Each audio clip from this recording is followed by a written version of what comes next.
احادیث دجال کے بارے میں. خروج دجال. حضرت حذیفہ بن اسید غفاری رضی اللہ عنہ فرماتے ہیں کہ نبی کریم صلی اللہ علیہ وسلم تشریف لائے جبکہ ہم آپس میں گفتگو کر رہے تھے. آپ نے پوچھا کیا گفتگو کر رہے ہو؟ لوگوں نے کہا ہم قیامت کے بارے میں گفتگو کر رہے ہیں. آپ نے فرمایا قیامت ہرگز قائم نہ ہوگی جب تک تم قیامت سے پہلے 10 نشانیاں نہ دیکھ لو. پھر آپ نے فرمایا دھواں، دجال، دابۃ الارض، سورج کا مغرب سے طلوع ہونا، عیسیٰ ابن مریم کا نزول، یاجوج و ماجوج، 3 جگہ زمین کا دھسایا جانا، مشرق میں، مغرب میں اور جزیرۃ العرب میں، اور سب سے آخر میں یمن کی طرف سے ایک آگ نکلے گی جو لوگوں کو محشر میں اکٹھا کر دے گی. مسیح دجال تمام دجالوں اور کذابوں کا سردار ہوگا. سمرہ بن جندب رضی اللہ عنہ سے روایت ہے اللہ کے رسول صلی اللہ علیہ وسلم نے فرمایا اللہ کی قسم قیامت قائم نہیں ہوگی حتیٰ کہ 30 کذاب نکلیں گے. سب سے آخری دجال ہوگا جس کی بائیں آنکھ ممسوح العین یعنی کانی ہوگی. یعنی اور بھی بہت سے لوگ جھوٹ کے دعوے دار ہوں گے لیکن ان سب میں بڑا فتنہ دجال ہوگا. اور یہ جو بات کی گئی کہ ممسوح العین ہوگا، اس سے پتہ چلتا ہے کہ انسان ہی ہوگا وہ. حضرت عمران بن حسین فرماتے ہیں کہ میں نے اللہ کے رسول سے سنا کہ پیدائش آدم سے قیامت تک دجال سے بڑا کوئی فتنہ نہیں. مسلم کی روایت ہے. پھر یہ کہ دجال بہت غصے کے ساتھ نکلے گا جب لوگوں کے سامنے آئے گا. ابن عمر ابن سیاد سے مدینے کے کسی راستے میں ملے تو اسے کوئی ایسی بات کہہ بیٹھے کہ وہ غضبناک ہو کر پھول گیا، حتیٰ کہ پوری گلی کو پھول کر بھر دیا. یعنی ہر طرف غصے کا اظہار کرنا شروع کر دیا اس نے. تو وہ حضرت حفصہ کے پاس گئے. کون تھی وہ؟ ان کی بہن. حضرت حفصہ کو ان کے آنے سے پہلے ہی خبر پہنچ چکی تھی کہ کیا ہوا ہے، کہ ایک بات ابن عمر نے جو کہی ہے اس سے ریاکشن کیا ہوا ہے ابن سیاد کا. وہ کہنے لگی اللہ تم پہ رحم کرے، تمہیں ابن سیاد سے کیا غرض، تم نے یہ کیوں کیا؟ کہنے لگے کیا تم نہیں جانتے کہ اللہ کے رسول نے فرمایا تھا صلی اللہ علیہ وسلم کہ وہ کسی غصے کی وجہ سے نکلے گا، یعنی دجال، اور شاید یہ ابن سیاد ہی دجال ہو. اس سے یہ پتہ چلتا ہے کہ صحابہ کرام کو جب آپ صلی اللہ علیہ وسلم نے دجال کے فتنے سے خبردار کیا تو وہ یہ نہیں سمجھتے تھے کہ وہ کبھی آئے گا تو آئے گا. آپ کے جانے کے بعد وہ اس بات سے ڈرتے تھے معلوم نہیں کہ ہماری زندگی کے اندر ہی نہ آ جائے. یعنی اتنا زیادہ اس کے بارے میں فکر مند تھے. اب آپ دیکھیے کہ صرف کہنا مقصود یہ ہے کہ جو بھی احادیث جو آپ صلی اللہ علیہ وسلم کے الفاظ ہیں آپ کے سامنے ہیں، ان سے کیا ہم ایسی کچھ تعویلات کر سکتے ہیں کہ وہ انسان نہیں ہوگا اور ٹیلی ویژن ہوگا یا کوئی اور مشین ہوگی؟ مشین تو بحث چیز ہے، اس میں کوئی غصہ کہاں اور اس کا نکلنا کہاں. ٹیلی ویژن کو تو آپ لا کے جہاں چاہے رکھ دیں. تو ان احادیث کو سن کر جو پکچر آپ کے ذہن میں بنے گی وہ اپنی جگہ، لیکن یہ جو مختلف تعویلوں سے اس فتنے کی جو شدت ہے اس کو کم کر دیا گیا، اس کا تدارک بھی بہت ضروری ہے. اور کبھی بھی دین کی وضاحت کرتے ہوئے خود ساختہ اپنی عقل پر مبنی اور صرف وہم و گمان یا خیال پر مبنی وضاحتیں جو ہیں درست نہیں. اگر نہ بھی سمجھ آئے تو جیسی بات ہے ویسے ہی پہنچا دینی چاہیے. اگر صحابہ کرام اصل بات پہنچانے کی بجائے اپنی من پسند تفسیریں پہنچاتے تو آج ہو سکتا ہے ان میں سے کوئی بھی ہماری سمجھ میں نہ آتی، کیونکہ اللہ کی بات تو سچی ہے. نبی صلی اللہ علیہ وسلم پر جو کچھ بذریعہ وحی آیا اس میں کوئی کنٹرڈکشن نہیں. بعض چیزیں ہمیں آج سمجھ آتی ہیں، بعض کل کے لوگوں کو آئیں گی. تو جو بات جتنی سمجھ آتی ہے ٹھیک ہے، جو نہیں آتی چونکہ یہ آخری زمانے کے بارے میں ہے، معلوم نہیں ابھی کتنا اور وقت ہے، یہ اللہ ہی بہتر جانتا ہے، لیکن بلا وجہ تعویلات نہیں کرنی چاہیے. حضرت عبداللہ بن عمر سے مروی ہے کہ اللہ کے رسول صلی اللہ علیہ وسلم نے ارشاد فرمایا میں سویا ہوا یعنی خواب میں کعبہ کا طواف کر رہا تھا کہ ایک صاحب جو گندم گوں تھے یعنی گندمی رنگ والے تھے اور ان کے سر کے بال سیدھے تھے، اسٹریٹ ہیئر، گویا ان سے پانی ٹپک رہا ہے. ان پر میری نظر پڑی. میں نے پوچھا یہ کون ہے؟ لوگوں نے بتایا کہ یہ عیسیٰ ابن مریم ہے. پھر میں نے پلٹ کر دیکھا تو ایک موٹے شخص پر نظر پڑی جو سرخ رنگت تھا، بال اس کے گھنگریالے تھے، ایک آنکھ سے کانا تھا، گویا اس کی آنکھ انگور کی طرح ابھری ہوئی تھی، انگور کے دانے کی طرح، یعنی رنگ بھی تقریباً وہی اور اس سے نظر نہیں اس کو آتا صحیح. لوگوں نے بتایا کہ یہ دجال ہے. آپ نے یہ بھی بتایا کہ اس کی صورت عبد العزیٰ بن قطن سے بہت ملتی تھی. یہ بنو خزاعہ کا ایک شخص تھا جو عہد جاہلیت میں ہی فوت ہو گیا تھا، یعنی اس دور میں موجود نہیں تھا لیکن آپ نے اس سے تشبیہ دی اس کو. اسی طرح بخاری کی ایک روایت ہے، حضرت انس سے مروی ہے، نبی کریم صلی اللہ علیہ وسلم نے فرمایا ہر نبی نے اپنی امت کو کانے اور جھوٹے دجال سے ڈرایا ہے. خبردار وہ کانا ہے حالانکہ تمہارا رب کانا نہیں. اس دجال کی آنکھوں کے درمیان کافر لکھا ہوگا، کافرین. ایک روایت میں آتا ہے میں تمہیں ایسی بات بتاتا ہوں جو دوسرے انبیاء نے نہیں بتائی کہ وہ دجال کانا ہوگا جبکہ تمہارا رب کانا نہیں، کیونکہ وہ خود کو خدا ہونے کا دعویٰ کرے گا نا، اس وجہ سے یہ بتایا جا رہا ہے کہ رب کانا نہیں، جبکہ وہ کانا ہوگا تو وہ خدا تو نہیں ہو سکتا، رب تو نہیں ہو سکتا.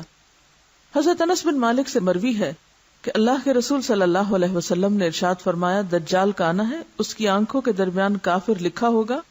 پس آپ نے ہجے کر کے بتایا کافرے، جسے ہر مسلمان پڑھ سکے گا، یعنی ایسا نشان ہوگا اس کی پیشانی پر کہ جس سے کافرے واضح طور پر نظر بھی آئے گا. ایک اور روایت میں ہے کہ اسے ہر مسلمان پڑھ سکے گا، خواہ وہ پڑھا لکھا ہو یا ان پڑھ ہو، تو اپنے ایمان کی وجہ سے اس تحریر کو پہچان لے گا. اسی طرح بخاری کی ایک اور روایت ہے ابن عمر سے، آپ نے فرمایا دجال کی دائیں آنکھ کانی اور انگور کے دانے کی طرح ابھری ہوئی ہوگی.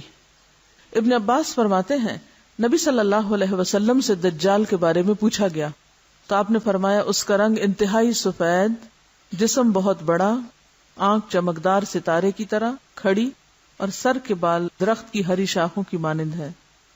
ایک روایت میں آتا ہے دجال کی آنکھ شیشے کی طرح سبزی مائل ہے، یعنی گرینش آئی ہوگی اور چمکدار بھی ہوگی.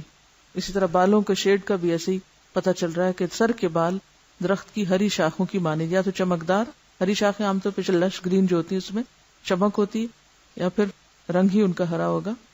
اس حدیث کی بھی اسناد صحیح ہے اور مسند احمد نے اس کو روایت کیا ہے. ایک اور حدیث میں آتا ہے آپ صلی اللہ علیہ وسلم نے فرمایا دجال بائیں آنکھ سے کانا ہوگا، گھنے بالوں والا ہوگا، اس کے ساتھ جنت اور آگ ہوگی، اس کی آگ جنت ہے اور اس کی جنت آگ ہے. نبی صلی اللہ علیہ وسلم نے فرمایا کہ دجال کانا اور انتہائی سفید اور چمکدار رنگ کا ہوگا، اس کا سر افا سانپ جیسا، یعنی سانپ جیسا ہوگا.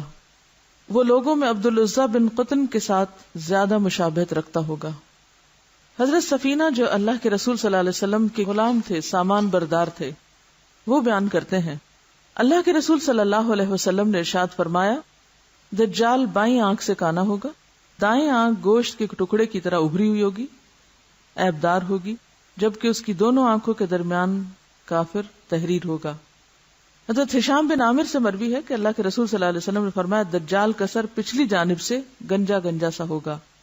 جس نے کہا کہ تو میرا رب ہے وہ تو فتنے میں مبتلا ہوا، اور جس نے کہا کہ تو جھوٹا ہے، میرا رب تو اللہ ہے جس پر میں بھروسہ کرتا ہوں، تو وہ اس کو کچھ نقصان نہ دے سکے گا، لیکن اس کا ہیبت اور خوف اتنا ہوگا کہ لوگ اس کے کہے بغیر ہی اس کو رب ماننا شروع کر دیں گے. نبی صلی اللہ علیہ وسلم نے فرمایا میں نے تمہیں دجال کے بارے میں خبر دی ہے اور مجھے خدشہ ہے کہ تم اسے پہچان نہ سکو گے. مسیح دجال ایک پستہ قد آدمی ہوگا، گھنگریالے بال ہوں گے، آنکھ کانی اور مٹی ہوئی، نہ بہت اونچی ابھری ہوئی اور نہ ہی بہت دھنسی ہوگی، یعنی ایک تو نگلی بھی ہوگی اور دوسری دھنسی بھی ہوگی. بہت زیادہ دھنسی بھی نہیں لیکن ممسوح العین ہوگا، کانی ہوگی. پھر بھی اگر تمہیں اس کے بارے میں شک و شبہ ہو تو خوب جان رکھو کہ تمہارا رب کانا نہیں ہے، کیونکہ وہ خدائی کا جو دعویٰ کرے گا. حضرت فاطمہ بنت قیس فرماتی ہیں نبی صلی اللہ علیہ وسلم نماز سے فارغ ہو کر ممبر پہ تشریف لائے، مسکراتے ہوئے فرمایا کہ ہر بندہ اپنی جائے نماز پہ بیٹھا رہے. لوگ نماز پڑھ رہے تھے، آپ ممبر پہ آئے، فرمایا سب اپنی اپنی جگہ بیٹھے رہو. پھر فرمایا کیا تمہیں علم ہے کہ میں نے تمہیں کیوں جمع کیا ہے، کیوں بٹھایا ہے؟ لوگوں نے کہا اللہ اور اس کا رسول ہی بہتر جانتے ہیں. آپ ایسی باتیں کیوں کیا کرتے تھے؟ تاکہ لوگ متوجہ ہوں اور لوگ بات سنیں اور سمجھیں. آپ نے فرمایا خدا کی قسم میں نے تمہیں ترغیب و ترہیب یعنی واعظ و نصیحت کی باتوں کے لیے اکٹھا نہیں کیا، بلکہ اس لیے جمع کیا ہے کہ تمیم داری جو عیسائی تھا وہ میری بیعت کر کے دائرہ اسلام میں داخل ہو چکا ہے. اس نے مجھے مسیح دجال کے بارے میں ویسی ہی خبر دی ہے جیسے میں تمہیں دیا کرتا ہوں. اس نے کہا وہ لخم اور جزام قبیلے کے 30 لاکھ آدمیوں کے ساتھ بحری جہاز میں سوار تھا کہ مہینہ بھر بحری موجیں ان کی کشتی سے کھیلتی رہیں، حتیٰ کہ ان کی کشتی مغرب کی طرف ایک جزیرے پہ جا لگی. پھر وہ ایک چھوٹی کشتی پہ سوار ہو کر جزیرے میں جا اترے، جہاں انہیں گھنے بالوں والا ایسا جانور ملا جس کے منہ یا دم کی شناخت ناممکن تھی. انہوں نے پوچھا کہ تو کون ہے؟ جانور نے کہا کہ میں جاسوس ہوں. انہوں نے کہا کس کا جاسوس؟ اس نے کہا اس شخص کی طرف چلو جو دیر میں ہے اور تمہاری خبر کا مشتاق ہے. تمیم نے کہا کہ جب جانور نے اس شخص کا نام لیا تو ہم ڈرے کہ کہیں یہ شیطان نہ ہو. تمیم نے کہا پھر ہم تیز تیز چلتے ہوئے اس ویرانے میں داخل ہوئے تو ہم نے وہاں اتنا بڑا انسان دیکھا کہ ویسا قدآور مگر جھگڑا ہوا آدمی کبھی نہ دیکھا تھا. اس کے دونوں ہاتھ گردن کے پیچھے اور پاؤں ٹخنوں کے ساتھ مضبوط لوہے سے بندھے ہوئے تھے. ہم نے کہا کمبخت تو کون ہے؟ اس نے کہا میری خبر تو حاصل کر ہی لوگے، یہ بتاؤ کہ تم کون؟ لوگوں نے کہا کہ ہم اہل عرب ہیں اور ایک سمندری جہاز میں محو سفر تھے کہ سمندر میں طغیانی آ گئی، جس کی وجہ سے مہینہ بھر ہمارا جہاز موجوں کا شکار رہا. پھر ہم اس جزیرے کے قریب پہنچے تو ایک چھوٹی کشتی میں بیٹھ کر اس جزیرے میں داخل ہوئے تو ہمیں یہ جانور ملا جس کے بالوں کی کثرت کی وجہ سے منہ یا پشت معلوم نہیں ہوتی. ہم نے اس سے پوچھا کمبخت تو کون ہے؟ اس نے کہا میں جاسوس ہوں، تم اس دیر میں موجودہ آدمی کی طرف چلو، وہ تمہاری خبر کا بڑا مشتاق ہے. تو ہم جلدی سے تمہاری طرف چلے آئے اور ہم تو اس جانور کو شیطان سمجھتے ہیں. دجال نے کہا کہ مجھے بیسان کے نخلستان کی خبر دو. ہم نے کہا اس کی کون سی خبر مطلوب ہے؟ اس نے کہا کیا وہ پھل لاتا ہے؟ ہم نے کہا ہاں. اس نے کہا عنقریب وہ پھلدار نہیں رہے گا. اچھا مجھے بحیرہ تبریہ کی خبر دو، کیا اس میں پانی رواں ہے؟ ہم نے کہا ہاں خوب رواں دواں ہے. اس نے کہا عنقریب وہ خشک ہو جائے گا. اس نے کہا مجھے زغر کی یعنی شام کے ایک علاقے کے چشمے کے بارے میں بتاؤ، کیا اس میں پانی موجود ہے اور کیا لوگ اس کے پانی سے کھیتی باڑی کرتے ہیں؟ ہم نے کہا ہاں اس میں پانی بھی ہے اور لوگ اس کے پاس سے کھیتی باڑی بھی کر رہے ہیں. اس نے کہا مجھے عرب کے نبی کی خبر دو.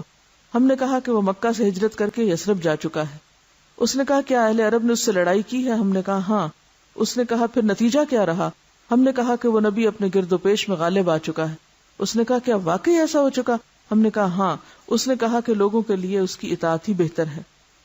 اور میرے متعلق سنو، میں مسیح دجال ہوں. اب عنقریب مجھے خروج کی اجازت دی جائے گی اور میں 40 دنوں میں پوری روئے زمین کو فتح کر ڈالوں گا. یعنی جب بھی نکلوں گا 40 دنوں میں ساری روئے زمین کو فتح کر لوں گا. البتہ مکہ اور طیبہ یعنی مدینہ مجھ پر حرام کر دیے گئے ہیں. اگر میں اس طرف یعنی مکہ یا مدینہ کا رخ بھی کروں گا تو وہاں تلوار لہراتے فرشتے مجھے روک دیں گے جو وہاں پہرے پر مقرر ہیں، یعنی وہاں میں نہیں جا سکوں گا. حضور صلی اللہ علیہ وسلم نے اپنا عصا منبر پر 3 مرتبہ ٹکراتے ہوئے فرمایا، یعنی عصا کے ساتھ ایک طرح سے لوگوں کو متوجہ کیا، یہی طیبہ ہے اور وہ دجال ہے، کیا میں تمہیں اس کے بارے میں بتایا نہیں کرتا تھا؟ لوگوں نے کہا کیوں نہیں؟ پھر آپ نے فرمایا کہ مجھے تمیم کی بات اس لیے اچھی لگی کہ یہ میری اس خبر کے مشابہ ہے جو میں تمہیں دجال اور مکہ اور مدینہ کے بارے میں بتایا کرتا تھا. خبردار وہ دجال دریائے شام میں یا دریائے یمن میں ہے نہیں، بلکہ وہ مشرق کی طرف ہے، وہ مشرق کی طرف ہے، وہ مشرق کی طرف ہے. آپ نے مشرق کی طرف اپنے ہاتھ سے بھی اشارہ کر کے فرمایا. بعض روایات میں بھی آتا ہے کہ جب دجال کو باقی یہ ساری خبریں پہنچ گئیں تو اس نے خوشی سے اچھلنا، کودنا اور چیخنا چلانا شروع کر دیا، کیونکہ اس کا خروج آپ صلی اللہ علیہ وسلم کے بعد ہی تھا. اور ابن سیاد نے بھی کہا کہ اللہ کی قسم میں دجال کے پیدائش، وقت پیدائش اور جائے پیدائش کے بارے میں بخوبی آگاہ ہوں.